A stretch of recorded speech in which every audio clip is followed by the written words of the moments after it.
ನಮಸ್ಕಾರ, ಚಿಟ್ಟೆ ಹೆಜ್ಜೆಗೆ ಸ್ವಾಗತ. ಕನ್ನಡ ಬಿಗ್ ಬಾಸ್ ಸೀಸನ್ 11ರ ವಿನ್ನರ್ ಗೆದ್ದ ಹಣ ಎಷ್ಟು, ಇದರ ಜೊತೆ ಇವರಿಗೆ ಏನೆಲ್ಲ ಬಹುಮಾನವಾಗಿ ಸಿಕ್ಕಿದೆ, ಈ ಎಲ್ಲದರ ಬಗ್ಗೆ ಸಂಪೂರ್ಣವಾಗಿ ಈ ವಿಡಿಯೋದಲ್ಲಿ ತಿಳಿಯೋಣ. ಈ ಕಾರ್ಯಕ್ರಮದಲ್ಲಿ ಟಾಪ್ 3 ಆಗಿ ಹೊರಬಂದಿದ್ದು ರಜತ್, ಹನುಮಂತ ಹಾಗೂ ತ್ರಿವಿಕ್ರಮ್. ಇವರಲ್ಲಿ ರಜತ್ ರವರು 3ನೇ ಸ್ಥಾನವನ್ನು ಪಡೆದಿದ್ದಾರೆ. ಇವರು 10 ಲಕ್ಷ ರೂಪಾಯಿ ನಗದನ್ನು ಗೆದ್ದಿದ್ದಾರೆ. ಹನುಮಂತ ರವರು ಕನ್ನಡ ಬಿಗ್ ಬಾಸ್ ಸೀಸನ್ 11ರ ವಿನ್ನರ್ ಆಗಿ ಹೊರಹೊಮ್ಮಿದ್ದಾರೆ. ಇವರು ಟ್ರೋಫಿಯ ಜೊತೆ 50 ಲಕ್ಷ ರೂಪಾಯಿ ನಗದನ್ನ ಗೆದ್ದಿದ್ದಾರೆ.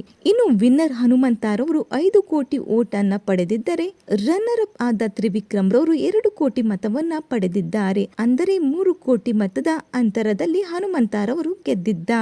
ಇನ್ನು 2ನೇ ಸ್ಥಾನ ಪಡೆದ ತ್ರಿವಿಕ್ರಮ್ ರವರು 15 ಲಕ್ಷ ರೂಪಾಯಿ ನಗದನ್ನ ಗೆದ್ದಿದ್ದಾರೆ. ಇನ್ನು ಹನುಮಂತ ರವರು ಗೆದ್ದಿದ್ದು ನಿಮಗೆ ಇಷ್ಟವಾಯಿತಾ ಇಲ್ಲವಾ ಅನ್ನೋದನ್ನ ಕಮೆಂಟ್ ಮೂಲಕ ತಿಳಿಸಿ. ಈ ಒಂದು ವಿಡಿಯೋ ನಿಮಗೆ ಇಷ್ಟವಾಗಿದ್ದರೆ ಲೈಕ್ ಮಾಡಿ, ಶೇರ್ ಮಾಡಿ, ನಮ್ಮ ಚಿಟ್ಟೆ ಹೆಜ್ಜೆ ಚಾನೆಲ್ ನ ಸಬ್ಸ್ಕ್ರೈಬ್ ಮಾಡ್ಕೊಳ್ಳಿ. Thank you.